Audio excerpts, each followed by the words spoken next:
ওরে সনসনি রে জংলার পাখি, আরে কেন কর ডাকা ডাকি?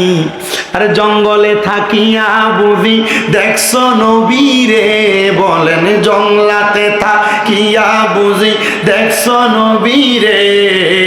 ইয়া রাসূলুল্লাহ শুধু নাম শুনি কানে, বলেন ইয়া রাসূলুল্লাহ শুধু নাম শুনি কানে। এগুলো কিন্তু আমার এই বয়স্ক বাবারা, আপনাদের পূর্ববর্তী বয়স, আপনারা এগুলো অনেক শুনছেন, কিন্তু এখন এগুলো বন্ধ। এখন বিয়ে বাড়িতে ডিজে পার্টির কনসার্ট আর গান বাজনা, আগে বাড়িতে বাড়িতে কোরআন তেলাওয়াত সবিনা খতম হইতো, এখন সব বন্ধ হয়ে গেছে। কোরআন তেলাওয়াত আর সবিনা খতম, সকালে মাইক লাগাইলে কারে কি লাগায় রাখছে, বন্ধ করে ঘরে নিলাম ফললো তো আল্লাহ সওয়াব দেয়। কথা কন না, এগুলা বন্ধ এখন। শুনছনি রে জংলার পাখি, আরে কেন কর ডাকা ডাকি? হায়রে জংলাতে থাকিয়া বুঝি দেখছো নবী রে, বলেন জংলাতে থাকিয়া বুঝি দেখছো নবী রে। ইয়া রাসূলুল্লাহ শুধু নাম শুনি কানে, বলেন ইয়া রাসূলুল্লাহ শুধু। আমার মুসলমান ইমানদার, ওই আল্লাহর বান্দা বলি ইয়া রাসূলুল্লাহ, ইয়া হাবিবাল্লাহ, নবী গো আপনি নবীর চেহারা মুবারকটা একবার আমার দেখান। নবী অন্যায় হয়েছে, আর কোনোদিন আপনি নবীকে স্মরণ করা ছাড়া আমি নিদ্রাতে যাব না, আপনি নবীর দুরূদ পড়া ছাড়া আমি ঘুমাইতে যাব না। আমার নবী বলেন ঠিক আছে, আমি নবী তোমার জন্য আল্লাহর দরবারে দোয়া করলাম। এই কথা বলে আমার নবী যখন ফিরে যায়, সে ডাক দিয়ে কই ইয়া রাসূলুল্লাহ, ও মায়ার নবী গো আপনি নবীর চেহারা মুবারকটা তো আমার দেখাইলেন না। নবী আমার বলে উম্মত, আমি নবীর চেহারা মুবারক এত তাড়াতাড়ি দেখতে পারবা না, আমি নবীর এমন ভাবে স্মরণ করবা, আমি নবী নিজেই তোমার চেহারা মুবারক দেখাবো। তবে বয়স যেহেতু 45 হয়ে গেছে, আমি নবী তোমার কাছে একটা ওসিয়ত করলাম। কি ওসিয়ত? বাবারে এখন তুমি বিবাহ করো, সংসার করো। ইয়া রাসূলুল্লাহ, ইয়া হাবিবাল্লাহ, আমি বিবাহ করলে সংসার করলে তো আপনি নবীর দুরূদ বেশি করতে পারবো না, আপনি নবীর বেশি বেশি স্মরণ করতে পারবো না। আল্লাহর নবী ডাক দিয়ে কই এ পাগল,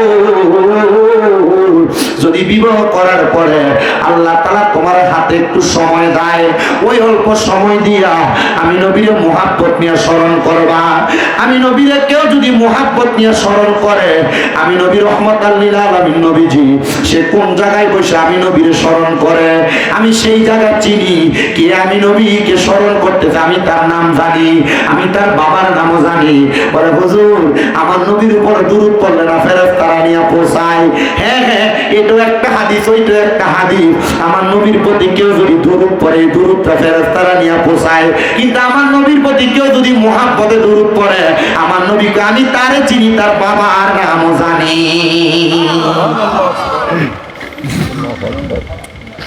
সে ডাক দিয়ে ইয়া রাসূলুল্লাহ, বুঝতে পারলাম এমন কোন হাদিসের আমল হবে যে হাদিসের আমলের মাধ্যমে আপনি নবীর দুরূদ আদায় করাটা আমার জন্য ইবাদতে মশগুল হবে।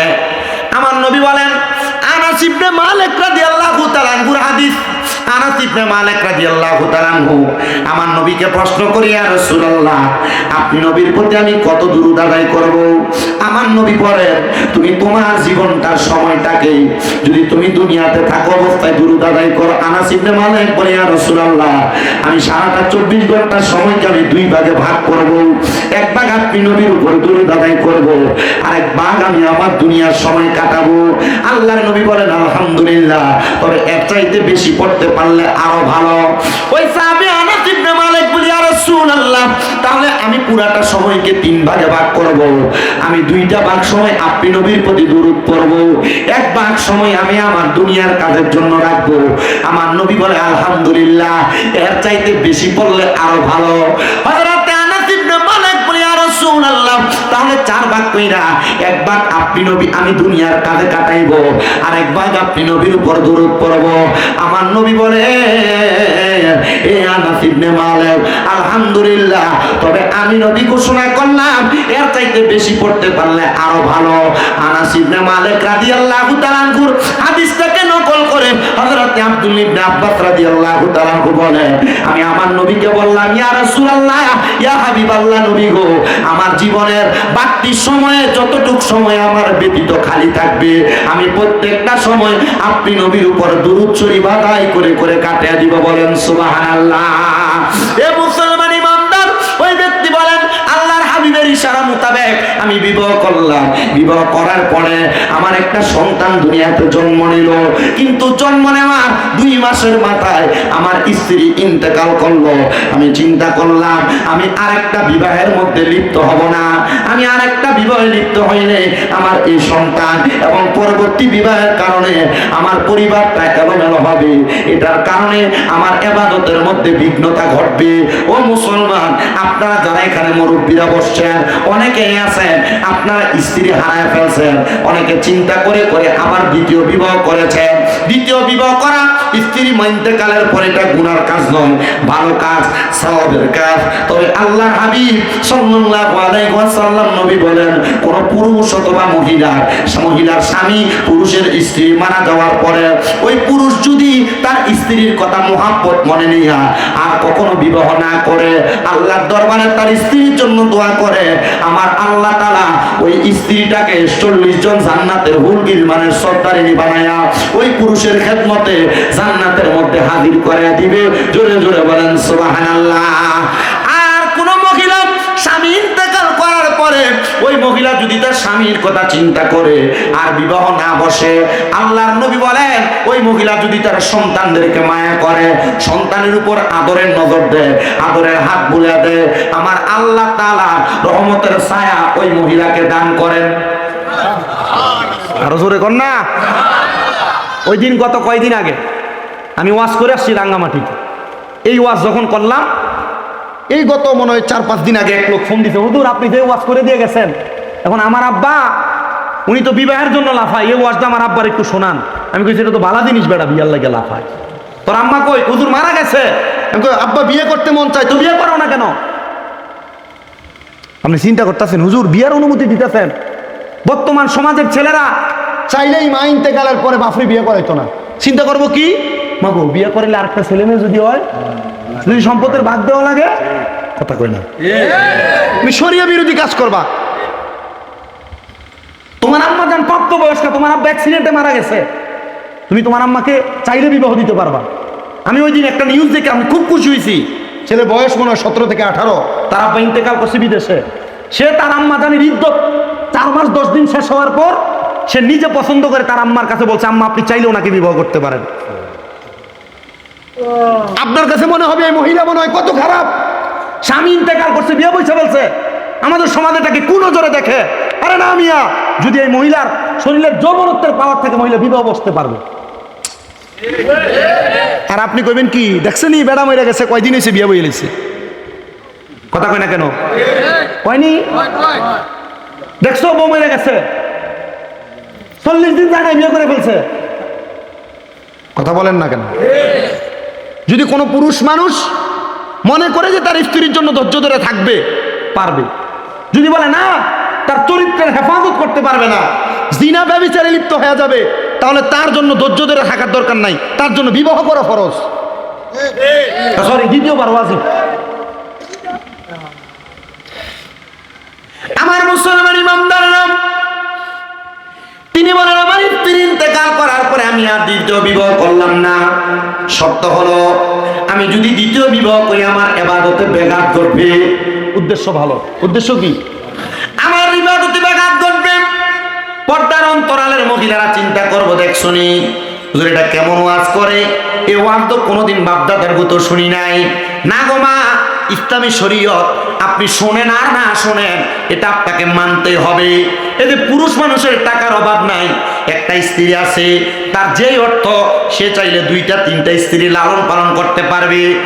মুখ আমি কুকুরকে দেখাইয়েন না। 2 নাম্বার, কোন হারাম খোরের মুখ আমি কুকুরকে দেখাইয়েন না। আরে কি সুদ খাইলা, তোমার চেহারা কুকুর পর্যন্ত দেখতে চায় না, আর তুমি এলাকার মানুষে দেখে দেখে বেড়াও। আবার দেখতে দেখা যায় এই সুদখোররা একটু নির্লজ্জ হয়, বেহায়া হয়, বলে হুজুর কেমনে? আরে বাবা, সুদের টাকা দিয়া সমাজের মধ্যে চলাফেরা করে, দামি বিল্ডিং বানায়, আবার সমাজের লম্বা লম্বা কথা বলে, এমন সুদখোর এলাকায় আপনারা দিয়ে কয়, আমি কইতাম কি লাগে, কারাই সাক্ষী দেয়া আছে। মুসলমান ইমানদার আরেক প্রকার হারামখোর। নবীজি আপনার কাছে জানতে চাই তারা কারা? বলে যারা পরের হক হরণ করে, হাক্কুল ইবাদ বান্দার হক তারা মেরে মেরে খায়, নিজের সম্পদ বাড়ানোর জন্য পরের হক তারা দখল করে। ভাই মারা গিয়েছে, বাতিদার সম্পত্তি বোঝা দেয় না, দখল করেছে। মা বাবা ইন্তেকাল করেছে, বোনের সম্পত্তি বোঝা দেয় না, এমন বহুত ভাই আছে মাহফিলে। মা বাপ মরে গেছে কিন্তু বোনের সম্পদ এখনো বুঝিয়ে দেয় নাই, বহুত ভাই আছেন আপনারা। বোনের সম্পদ বুঝিয়ে দেয় নাই। আল্লাহ নবী বলে তারা আরেক প্রকার হারামখোর, তারা আরেক প্রকার জুলুমবাজ। নবীজি 3 নম্বর আর কারা? বলে যারা নিজের সম্পদ বাড়ানোর জন্য মিথ্যা কথা বলে বলে ব্যবসা করেছে।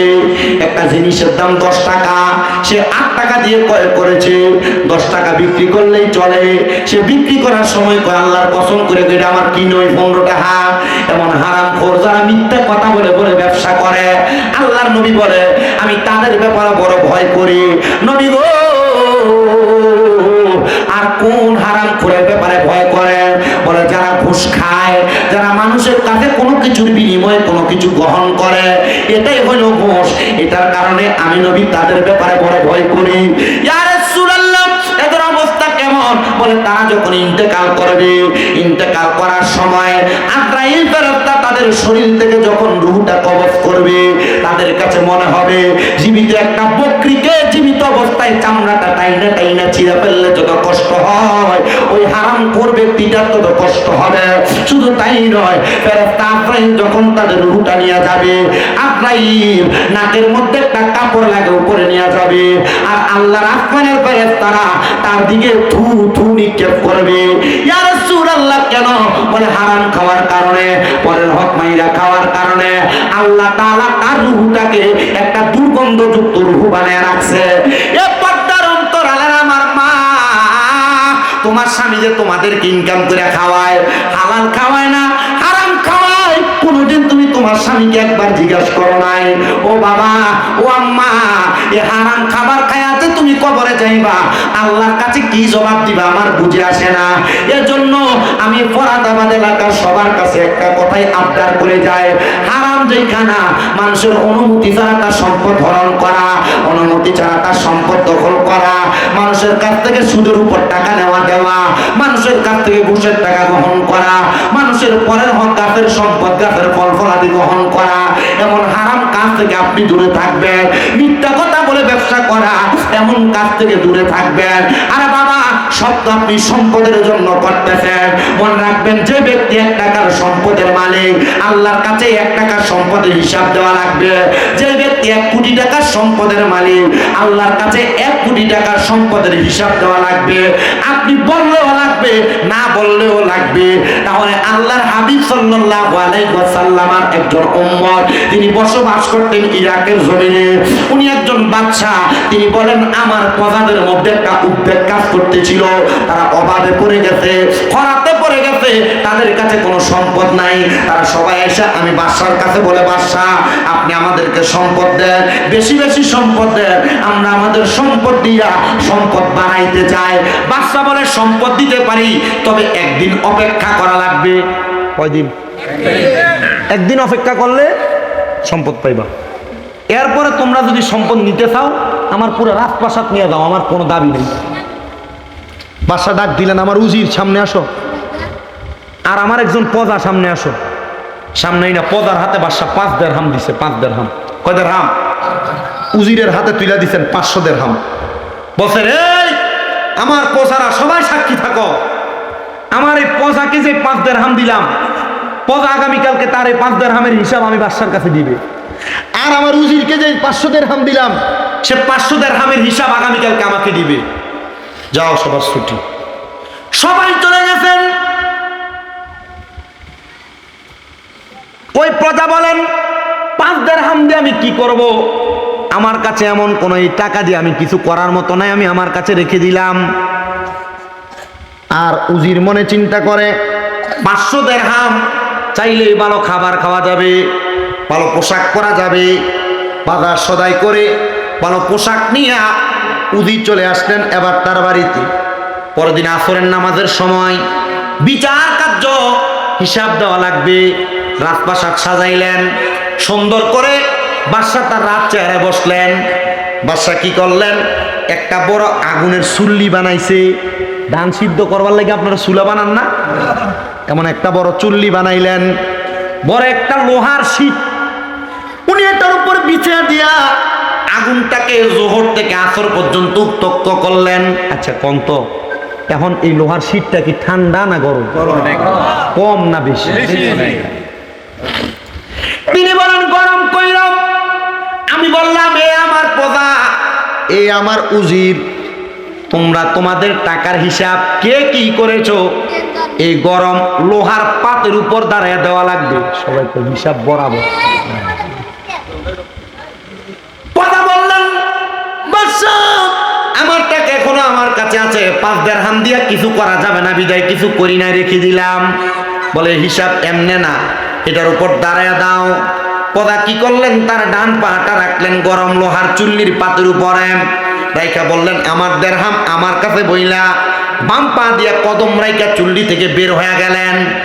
আর এবার উজিরকে ডাক দিলেন, উজির তুমি তোমার 500 দিরহামের হিসাব দাও। উজির বললেন আমি 500 দিরহামের হিসাব দিব কি? আমি বললাম বাদশা এটার উপর দাঁড়ায় যদি আমি আমার হিসাব দিতে যাই আমার পা গলে যাবে, হাড্ডি গলে যাবে, শরীরের দেহ চুরমাচুর হয়ে যাবে, আমি আমার 500 দিরহামের হিসাব দিয়া শেষ করতে পারবো না। বাদশা বলে ও আমার প্রজার দলেরা, ও আমার উম্মতে মুহাম্মদীরা, শুনো, তোমরা যেমন ভাবে এই সম্পদের হিসাব আমার কাছে 2 জন দিতে পারে নাই, তোমরা যত সম্পদের মালিক হইবা কাল ময়দানে মাশর তামার মতো আগুনের উত্তপ্ত গরম হবে, সূর্যটা তোমাদের মাথার উপরে থাকবে, কিন্তু তোমরা এই হিসাব সেখানে দাঁড়ায় দাঁড়ায় দেওয়া লাগবে। যার সম্পদ যত বেশি তার হিসাব তত বেশি। এবার বলো তোমরা সম্পদ চাও কিনা? বলে না সম্পদ চাই না। ও বাদশা কবরে যাওয়ার পর আমরা কোন কাজ করলে ওই কবরের কঠিন আযাব থেকে বাঁচবো আপনি আমাদেরকে শিখিয়ে দেন। এ পর্দার অন্তরালের মা বোনেরা, আপনারা মাঝে মাঝে হয়তো কবরের কথা স্মরণ করে করে কান্দেন কিনা জানি না। মোবাইল নিয়ে, সোশ্যাল মিডিয়া নিয়ে, টিভি সিরিয়াল নিয়ে যদি ব্যস্ত থাকেন, স্বামীর সঙ্গে সর্বদাই যদি ইমু করে ব্যস্ত থাকেন, মা গো কবরের কথা কখন সময় কোন স্মরণ করবেন এটা বুঝি না। তবে আপনাদের সবার কাছে বলি আমার ভাই বাবারা, মা বোনেরা, ওই হাসরের ময়দানের কথা স্মরণ করে যখন বাদশার সব প্রজারা বললেন বাদশা আমরা দুনিয়া চাই না, আমরা সবাই আখিরাত চাই, বাদশা আপনি আমাদেরকে একটা তালিম প্রদান করেন, যে তালিমের মাধ্যমে আমরা দুনিয়া ত্যাগ কইরা আখিরাতটাকে উজ্জ্বল বানাইতে পারবো। বাদশা বলে ও আমার প্রজারা শোনো, আজকে তোমরা ফজরের নামাজের আগে এশারের নামাজের পরে আমি বাদশার রাজপ্রাসাদে আসবা, তাহলে আমি তোমাদেরকে কবরের পুঁজি তৈরি করার মাধ্যম রেডি করে দিব। কবরবাসীর স্মরণে মাহফিল, ফরাদাবাদ এলাকার কবরবাসীর একটা খুশি, মাহফিলের ডাইনে ভাবে ঘুরতেছে। আর ভিক্ষুক যেমনে ভিক্ষা করে কবরবাসী রুহুগুলো এমনি এমনি ভিক্ষা করে। আমার ফুতা সুস্তি রে মাহফিলে আমি মান লাগে একটু দোয়া করস না, আমার সন্তান সুস্তি রে আমি বাবার জন্য একটু দোয়া করো না। এ ফরাদাবাদ এলাকার একজন আলেমী ছিলেন নুরুদ্দিন ভাই, মনে হয় আপনাদের এলাকারই হুজুর। বাইরে আমার ইন্তেকালের অল্প কিছুদিন আগে আখাউর একটা মাহফিলে বলছিল ভাই বেশি শরীরটা ভালো না, বুকটা মাঝে মাঝে ব্যথা করে একটু দোয়া করবেন। আমি বলছি আল্লাহর দরবারে তাহাজ্জুদ করে পরে দোয়া করলে দেখবেন আমার আল্লাহ তাআলা আপনাকে মাফ করবে, রোগের শেফা দান করবে। ওনার একটা সন্তান মনে হয় কোরআনে হাফেজ হয়েছে। আল্লাহর সালে আমি বড় আফসোস করে করে দোয়া করছি। বক্তা মানুষ ওলামায়ে কেরাম ওয়াজ মাহফিল করত, আল্লাহ আপনি কোন ভালোর বুঝে আপনি তারে নিয়ে গেছেন আমি জানি না। আমি আস্তে আস্তে গাড়িতে বলছি আল্লাহ যেন ওই লোকটাকে জান্নাত নসিব করে, আমরা মন থেকে দোয়া করব। শুধু তাই না, ফরাদা বাজানাকা বান্তারামপুর থানা ব্রাহ্মণবাড়িয়া জেলা সহ সমস্ত পৃথিবীর যত মানুষ কবরের বাসিন্দা, ওগো আল্লাহ আজকে ফরাদাবাদ এলাকায় হযরতে হাজী জমিরউদ্দিন জামে মসজিদ প্রাঙ্গণে এই জান্নাতের বাগান মাহফিলের উসিলায় তুমি প্রত্যেকের কবর আযাব মাফ করে দিও। আমি জানতে চাই চোখের পানি পালায়া পালায়া যদি কান্দি, আমার আল্লাহ তাআলা চাইলে আমাদের বংশের কবরের আযাব মাফ করতে পারে কি পারে না? আইরে বাদশার প্রধানের সময় রাজপ্রাসাদে চলে আসছে। রাজপ্রাসাদে আসার পরে বাদশাহ বলে তোমরা আমার সঙ্গে 2 রাকাত নামাজ আদায় করো। নামাজ আদায় গেলে সবাই নামাজ আদায় করে মুনাজাতে কান্না করতেছে। এই আমার প্রধানা, তোমরা চিন্তা করে দেখো, তোমাদের আঙ্গুলি দ্বারা বড় গুনাহ করেছো, হাত দ্বারা গুনাহ করেছো, চোখ দ্বারা গুনাহ করেছো, কান দ্বারা গুনাহ করেছো, নাক দ্বারা গুনাহ করেছো, মুখ দ্বারা গুনাহ করেছো, পা দ্বারা গুনাহ করেছো। আমার আল্লাহ তাআলা তোমার নাকের ডগার মধ্যে 2টা ফেরেশতা রাখছে, মুখের 2 ঠোঁটের মাঝখানে 2টা ফেরেশতা রাখছে, 2 চোখের মাঝখানে 2 পাপড়ির মধ্যে 4টা ফেরেশতা রাখছে। তোমার প্রত্যেক আঙ্গুলের মাথায় মাথায় আল্লাহ তাআলা এক একটা করে ফেরেশতা রাখছে। তোমার প্রত্যেকটা পায়ের আঙ্গুলের মাথায় মাথায় এক একটা করে ফেরেশতা রাখছে। তোমরা যদি মনে হয় তোমার গুনার কারণে তুমি বাইসা যাইবা, তোমরা আল্লাহর কাছে কান্নার দরকার নাই, রাজপ্রাসাদ থেকে বের হয়ে যাও। আর যদি মনে হয় আল্লাহ তাআলা তোমাদেরকে মাফ করবে না, তুমি স্বীকার করা লাগবে না, তোমার হাত বলে দিবে তোমার হাত দ্বারা আঙ্গুলি দ্বারা গুনাহ হয়েছে, তোমার চোখ বলে দিবে এই চোখ দ্বারা তুমি পুরুষের পরনারীর দিকে তাকাইছো। এ মা, তোমার চোখ সাক্ষী দিবে তোমার স্বামী থাকার সত্ত্বেও তুমি তোমার চোখ দিয়ে পরপুরুষের দিকে তাকাইছো। এ মা, তোমার স্বামী তোমার হক আদায় করার পরেও তুমি অন্য কোন পুরুষের দিকে তাকাইছো। এ পুরুষ মানুষ, তোমার স্ত্রী তোমার সব হক আদায় করার পরেও তুমি অন্য কোন নারীর দিকে তাকাইছো। তোমার চোখ সাক্ষী দিবে, জবান দিয়ে মিথ্যা বলেছো, গালিগালাজ করেছো, তোমার জবান সাক্ষী দিবে। তোমার হাত দ্বারা মানুষের টাকা পয়সা জমি সম্পদ চুরি করেছো, হাতের আঙ্গুলি গুলা সাক্ষী দিবে। তোমার পা দ্বারা গুনার কাজ করার জন্য পা দিয়ে হাইটা হাইটা গিয়েছো, তোমার পা গুলা সাক্ষী দিবে। আর কবরের মধ্যে যাওয়ার পর এমন ভাবে কঠিন আযাবের সম্মুখীন তোমাকে করা হবে, বাঁচতে পারবা না, বাঁচতে পারবা না, বাঁচতে পারবা না। আল্লাহর নবী আল্লাহর কোরআন থেকে বলে ইন্নাল্লাযীনা কাফারু মিন আহলিল কিতাবি ওয়াল মুশরিকিনা ফি নারি জাহান্নামা খালিদিনা ফিহা উলাইকা হুম শাররুল বারিয়া। নিশ্চয় যারা কুফরি করে এবং মুনাফিক আহলে কিতাব এবং মুনাফিকি কর্মকাণ্ড করে ওই ব্যক্তিদের ব্যাপারে আমার আল্লাহ তাআলা ঘোষণা করতেছে, বান্দা, এই বান্দারা দুনিয়ার জমিন থেকে কবরে যাওয়ার পর তোমরা চিরস্থায়ী জাহান্নামী। এরা কারা? ভাই উলাইকা হুম শাররুল বারিয়া। এরা হইল দুনিয়ার সবচাইতে নিকৃষ্ট ব্যক্তি, এরা হইল দুনিয়ার সবচাইতে বাজে ব্যক্তি। হুজুর, আমরা মুনাফিকি করি না, আমরা আহলে কিতাব না, কিন্তু আমরা কুফরিও তো করি, আমরা তো কাফের হয়ে যাই নাই। না রে মুসলমান, চুরি করা গুনাহ এটা তুমি জানো, নামাজ ছেড়ে দেওয়া গুনাহ তুমি জানো, হারাম খাওয়া গুনাহ তুমি জানো, পরের হক খাওয়া গুনাহ তুমি জানো, রোজা না রাখলে গুনাহ তুমি জানো, নামাজ ইবাদত না করা গুনাহ তুমি জানো। আল্লাহর নবী বলে গুনার কাজকে গুনাহ চাই না যে ব্যক্তি দ্বিতীয়বার গুনাহ করে এটা কবিরে গুনাহ। গুনার কাজকে গুনাহ চাই না, বারবার গুনাহ করা কুফরি। যে ব্যক্তি কুফরি কাজটা বারবার করে সেই ব্যক্তি জাহান্নামে যাবে, সে দুনিয়ার সবচাইতে বাজে মানুষ। ইয়া রাসূলুল্লাহ, ইয়া হাবিবাল্লাহ, আপনি বলেন না ভালো মানুষ কোনটা? আল্লাহর নবী কয় ইন্নাল্লাযীনা আমানু ওয়া আমিলুস সলিহাতি, নিশ্চয় যারা ঈমান আনে এবং নেক আমল করে উলাইকা হুম খায়রুল বারিয়া, এরা হইল দুনিয়ার সবচাইতে ভালো মানুষ, সবচাইতে উত্তম মানুষ। নবী গো, আমার আল্লাহ তাআলা তাদেরকে কি পুরস্কার দান করবে? আমার নবী বলে আল্লাহ তাআলা যে পুরস্কার দিবে ওই পুরস্কারের নাম হলো জাযাউহুম ইনদা রাব্বিহিম জান্নাতু আদনিন।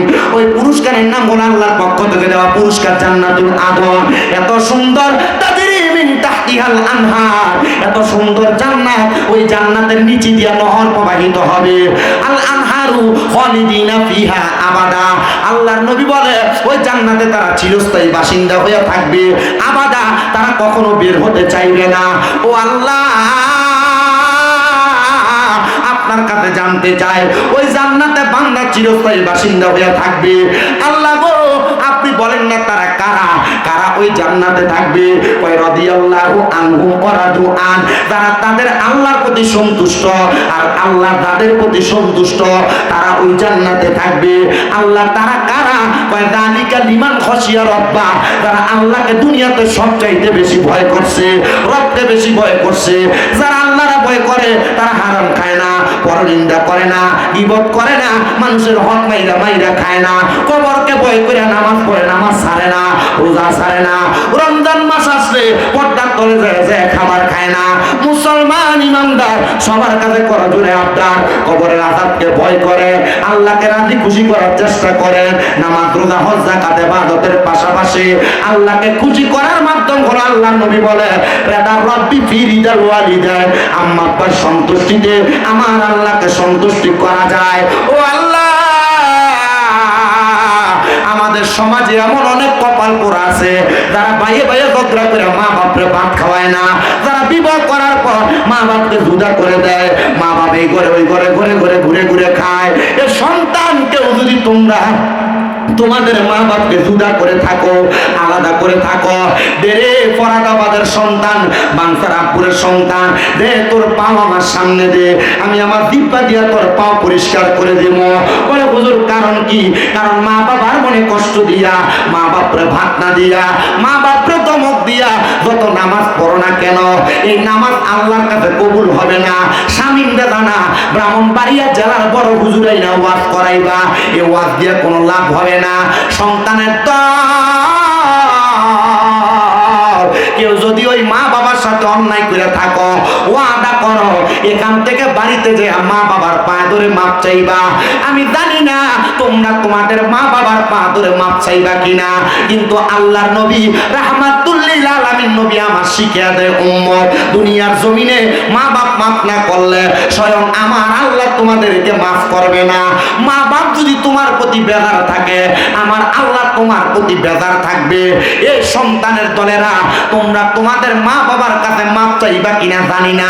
আমি শামীম দাদা শুধু মাপ চাই নাই রে, মাপ চাই নাই, আমি আমার মা বাপের পায়ের মধ্যে চুমা দিছি। আপনাদের দোয়াতে কুমিল্লা শহরে আমার 6টা মাদ্রাসা চলে, পুরুষ মাদ্রাসা, মহিলা মাদ্রাসা, হেফজখানা, একাডেমিক বিভাগ। এই মাদ্রাসাগুলা আমার এলেমের বরকতে না কুমিল্লা আলিয়া মাদ্রাসায় কামেল 2য় বর্ষে ফাইনাল পরীক্ষা দিয়ে দিব। ও বন্ধু, আমি আমার এলেমের জোর দিয়ে ওয়াজ করি না, আমি বুঝতে পারি আমার ওস্তাদদের দোয়া, আমার মা বাবার দোয়ার বরকতে আমি ওয়াজ মাহফিলে এসে ওয়াজ করতেছি। আরে আজকের মাহফিল কবুল হবে কি হবে না এটার গ্যারান্টি কেউ দিতে পারবে না, তবে একটা গ্যারান্টি আমি দিয়া যায়, আগামীকালকে যদি দেখো এলাকার কোনো মুরব্বীরা দোকানে বৈশা বলে হ্যাঁ আমার সন্তান কোনোদিন আমার সঙ্গে কোনো অন্যায় করে নাই, তবু আমার সন্তান বাড়িতে যাইয়া শামীম দাদার ওয়াজ শোনার পরে আমার পায়ে ধরে মাপ চাইছে, মনে করবা মাহফিল কবুল হয়ে গেছে। কোনো মহিলা যদি একজন আরেকজনকে বলে হ্যাঁ শামীম দাদার ওয়াজ শুইনা আমার সন্তান আমার পায়ে ধরে মাপ চাইছে, মনে করবা ওয়াজ কবুল হয়ে গেছে। বলে হুজুর আমি আমার মা বাবার পা ধরে মাপ চামু দূরের কথা, আমি 2 ঈদে মা বাবার পা ছুঁয়ে সালামি করি না। এ সন্তান তুমি কেন সালাম করো না আমি জানি না। মা বাবার পায়ে ধরলে সন্তানের দাম কমে না, ইজ্জত কমে না, সম্মান কমে না। মা বাবার পায়ে চুমা দিলে আল্লাহর জান্নাতের চৌকাঠে চুমা দেওয়ার সওয়াব পাওয়া যায়। তোমার কি মনটা চায় না তুমি তোমার মা বাবার পায়ে চুমা দিতে? আল্লাহর নবী যখন মক্কা থেকে মদিনাতে হিজরত করে আসছেন, নবীর এক সাহাবী বলে ইয়া রাসূলুল্লাহ আর যদি কখন আপনি মক্কাতে ফিরে যান আপনার সাথী বানায়া আমি সাহাবীরা আপনার সাথে মক্কায় নিয়ে যায়েন। সাহাবী নিয়ে যাব, কিন্তু আমার নবীজি হিজরত করে আসার অল্প কিছুদিন পর মক্কাতে রওনা করেছে। এমন টাইমে ওই সাহাবী করে, ওই সাহাবী দৌড়ে আমার নবীজির পেছন থেকে সামনে দিয়ে দাঁড়ায়, ফিদাকা আবি ওয়া উম্মি ইয়া রাসূলুল্লাহ, নবী গো আমার মা বাবা আপনার কদমে কোরবান হোক। ইয়া রাসূলুল্লাহ আমি কি কোনো অন্যায় করেছি যে অন্যায়ের কারণে আপনি আপনার সাথী বানায়া আমারে মক্কায় নিয়ে যান না? আমার নবী বলে সাহাবী তুমি কোনো অন্যায় করো নাই, তবে তোমার কাছে জানতে চাই তুমি কেন মক্কা যাইবা? ইয়া রাসূলুল্লাহ আমি নিয়ত করেছিলাম মক্কা বিজয় হলে আমি মক্কার চৌকাঠের মধ্যে চুমা দিব। আল্লাহর নবী বলেন, তোমার বাড়িতে মা বাবা জীবিত আছে কিনা? বলে হ্যাঁ। বলে আমি নবীও জানি তুমি তোমার অসুস্থ মায়ের সেবায় আছো, এজন্য আমি নবী তোমাকে বললাম বাড়িতে যাইয়া অসুস্থ আম্মা জানের কদমে চুমা দিলে আল্লাহর জান্নাতের চৌকাঠে চুমা দেওয়ার সওয়াব পাইবা।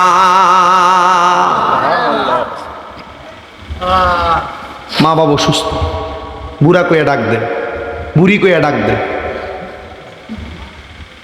আল্লাহর নবী বলে এদের কাছে জান্নাতের স্বাদ আছে, জান্নাতের মজা আছে। কিন্তু অনেক সন্তান তাদের মা বাপরে ভাত দেয় না। এলাকায় মা বাপরে খানা খাওয়ানো নিয়ে বিচার বসানো লাগে। মা বাপ জায়গা জমি বুঝে দেয় না বিদায় মা বাবার সঙ্গে প্রাপ্তবয়স্ক সন্তান গালাগালি মারামারি করে।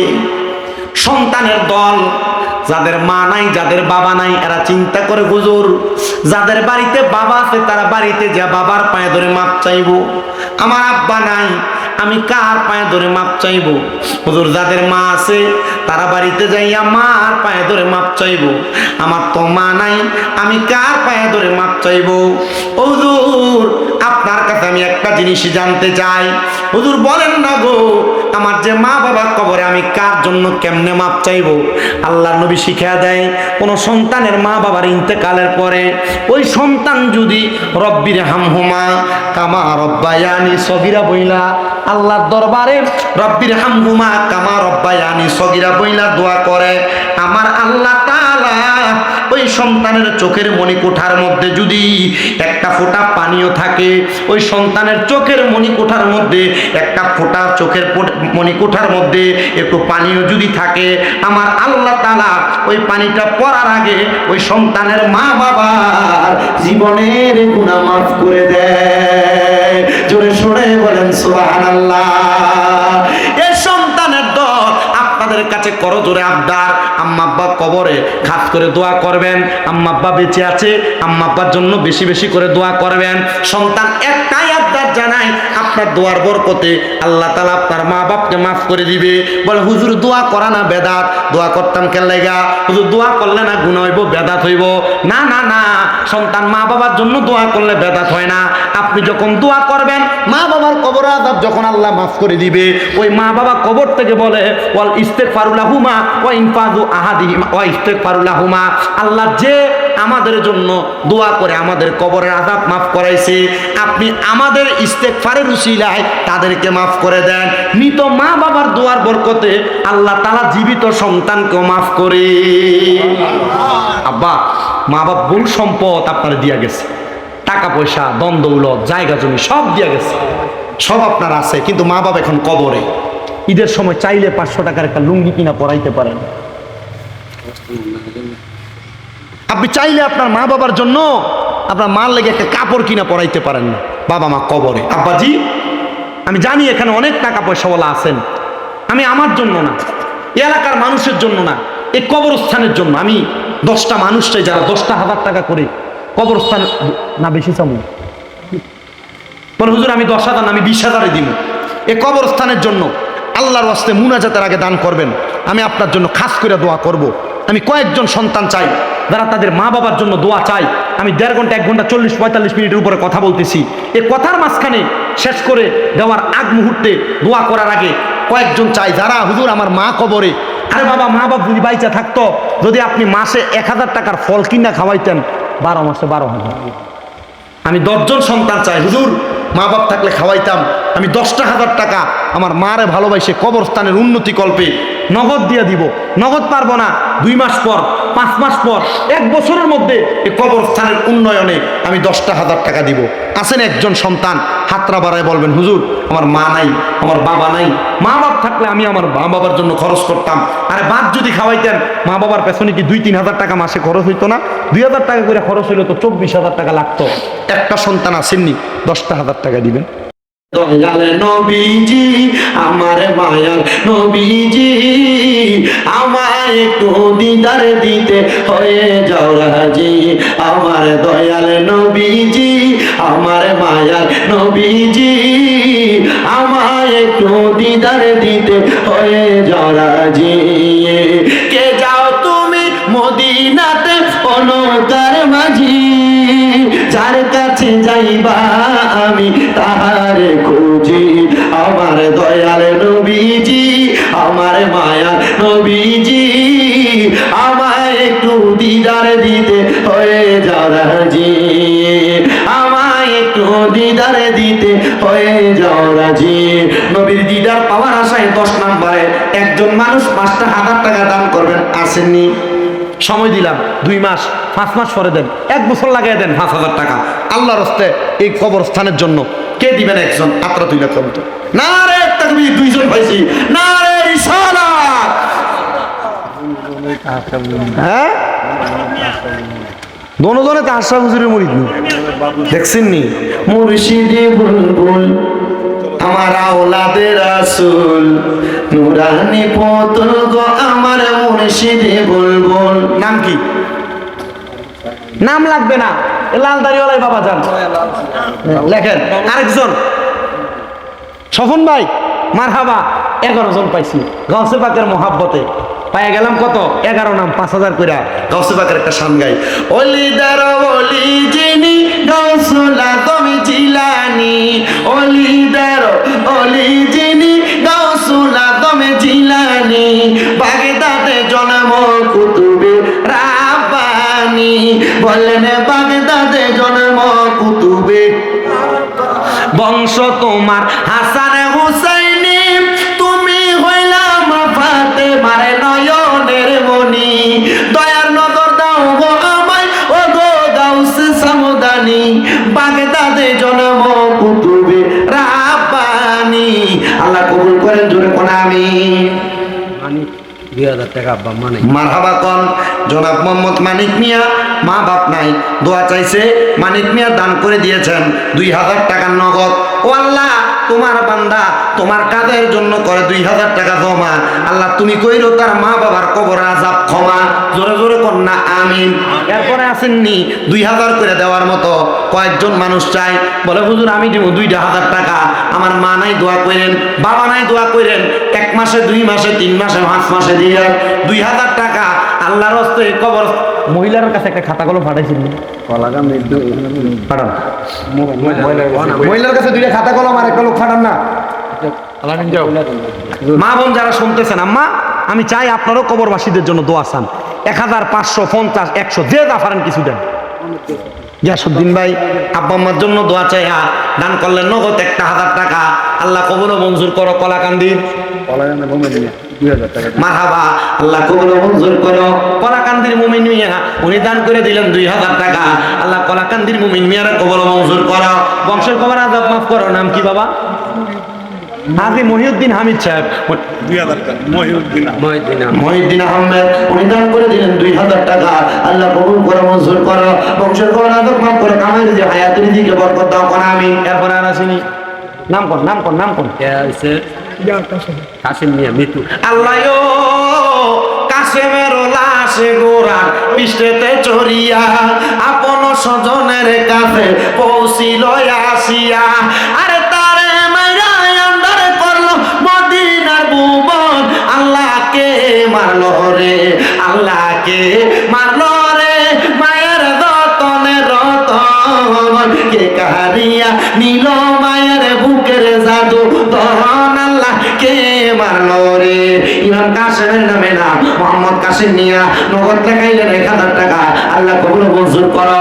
এরপর আমার এই ভাইজান আব্বা আম্মার নামে কত? আপনি যে কইছিলেন আব্বা আম্মার নামে 2,000 টাকা, নাম কি? মুর্শিদ মিয়া, উনি দান করে দিয়েছেন 2,000 টাকা, আল্লাহ মুর্শিদ মিয়ার কবুল করো, মুর্শিদ মিয়ার মনের নেক আশা পূরণ করো। আর মুর্শিদ নামের ভাঙ্গা তরি মোর কেমনে জানি না হব পার, নিদান কালে মুর্শিদ আমার হইও জামিনদার। তারপর আসেন 2,000 করে দেওয়ার মতো। ইব্রাহিম মেম্বারটা কইও মেম্বার ইয়া, আপনি মেম্বার মানুষ 2,000 দেন, আমরা ছোটারা ওই যারা নেতৃবৃন্দ আছে দে কিছু হইলো বাড়াইয়া দেবে না রে তাকবীর। আল্লাহ কবুল করো মঞ্জুর করো।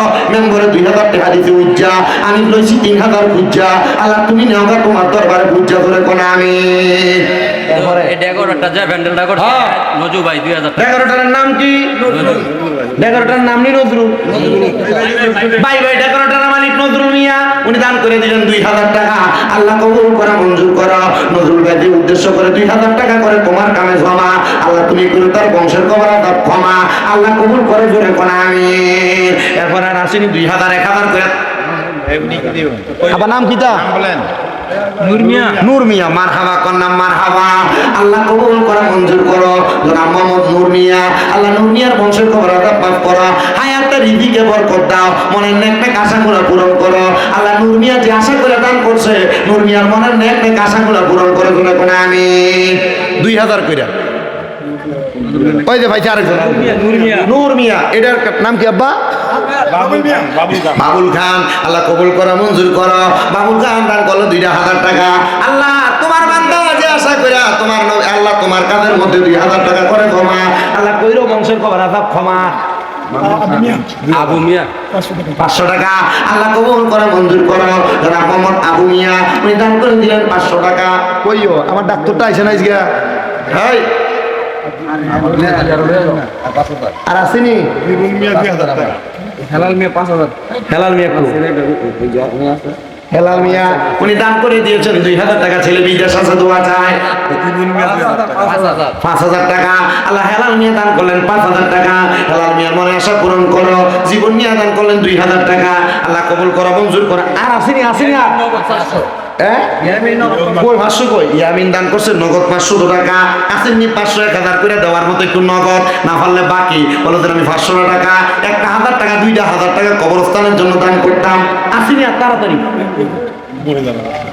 লালু মিয়া মা বোনের কাছে পাঠাইছেন নি? মহিলার ফ্যান্ডেলে মা বোন একটু তাড়াতাড়ি দেন, কিপটামি করার দরকার নাই। টিয়া বসে যে বালিশের তলে রাহেন উন্দুরে কেটে লেগো বেডি।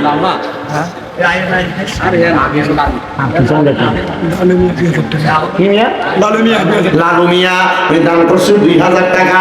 আল্লাহ কবুল করো মঞ্জুর করো। লালু মিয়ার মনের নেক নেক আশাগুলো পূরণ করো। বংশের কবর আযাব মাফ করো। হায়াতে রিজিকে বরকত দান করো। এও 2000 1000 করে নাই বলে হুজুর আমার মাটা কবরে শুয়ে রইছে, বাপটা কবরে। আরে মা বাবার লাগি একটু দোয়া করেন তো 5000 টাকা খরচ হবে না। একটা আসেননি বলে 2000 করে দান করবেন।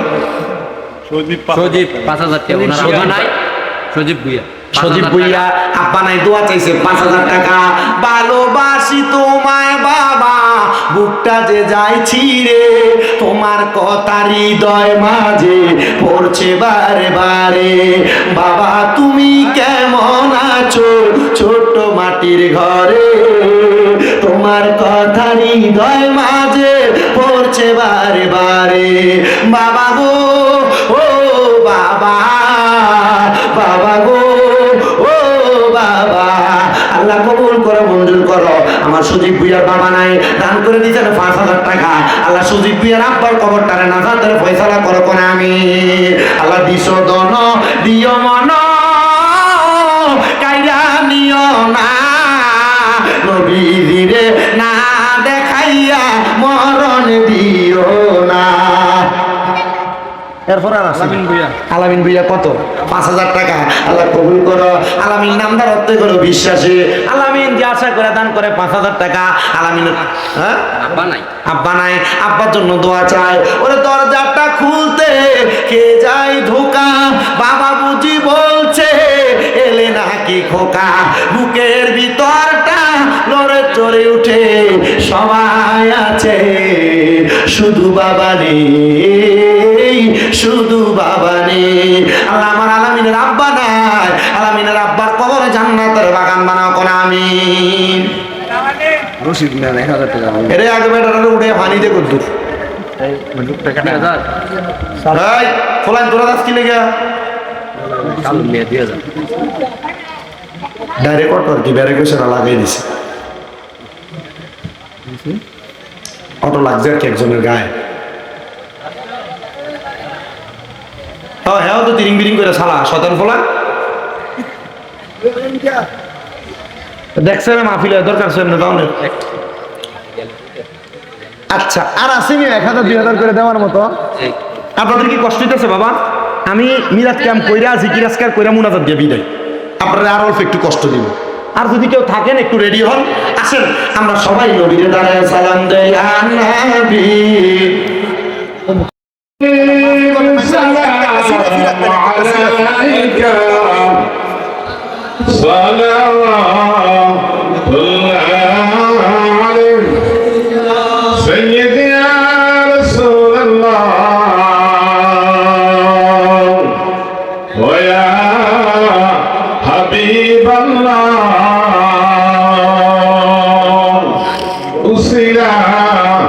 नबी अपना दिलिया कादिर आदम हईना अल्लाह दाया कबुला करें दो आया नबी सलाम अलैका या रसूल सलाम अलैका या हबीब सलाम अलैका सलावतुल्लाह सय्यदी या रसूल अल्लाह व या हबीब अल्लाह हे रसूल सलाम लखाबार मुरातम सबाई गुनाहगार के असन मुदर तराइबार हाशरे भरोसाया अपनार नबी सलाम अलैका या रसूल सलाम अलैका या हबीब सलाम अलैका सलावतुल्लाह मुस्तफा जाने रहमत फैला वो सलाम मुस्तफा जाने रहमत फैला वो सलाम समय वज में हिदायत फैला वो सलाम गौसुल आज़म इमाम तुका गौसुल आज़म इमाम तुका जलवा ये शान कुदरत फैला सलाम मुस्तफा जाने रहमत फैला सलाम समय वज में हिदायत सगरी अजमेरी अज़गरी निवाज हुस्न-ए-उद्दीन मिल्लत फैला तो सलाम मुस्तफा जाने रहमत फैला ओ सलाम समय वज में हिदायत फैला दर्द कल्बा में अज़मत मुस्तफा हिकमत आला हज़रत फैला ओ सलाम मुस्तफा जाने रहमत फैला ओ सलाम समय वज में हिदायत फैला بلغ العلا بكماله كشف الدجى بجماله حسنت جميع خصاله صلوا عليه وعليه এবার আপনারা বলেন মরণ কথাটা সত্য না মিথ্যা? হাতটা সোজা করে দেখা, আল্লাহ সবাই কবুল করো, জোরে কোন আমিন। হাত নামান। বাবারে যারা মরা লাগবো আপনার এই মরার জায়গাটা ঠিক রাখার জন্য আমি বেশি চাই না, 500 করে 1000 করে যারা যারা মরবেন বিশ্বাসটা আছে একটু তাড়াতাড়ি মহিলাটা ওইলা ব্যান্ডেলে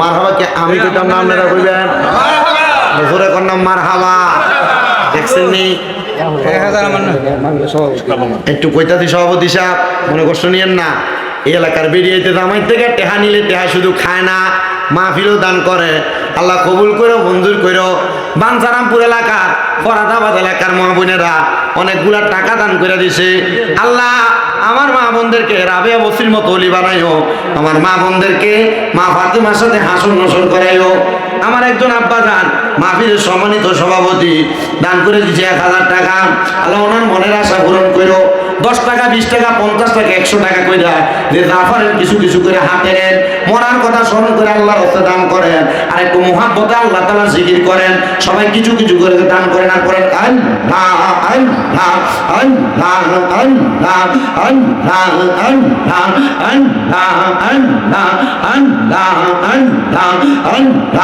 আল্লাহ আল্লাহ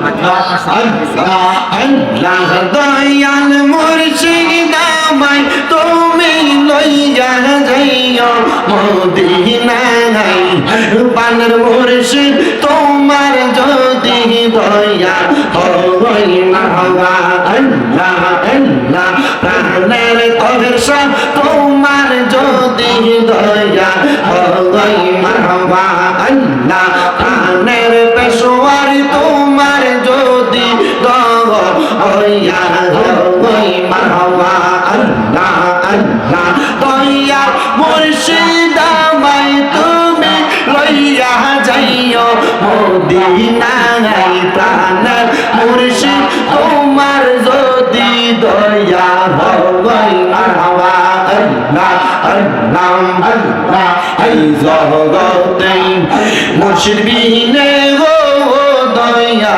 আমি বড় একা মারহাবা আল্লাহ আল্লাহ মুর্শিদ প্রেমে কান্দা কান্দা সোনার দেহ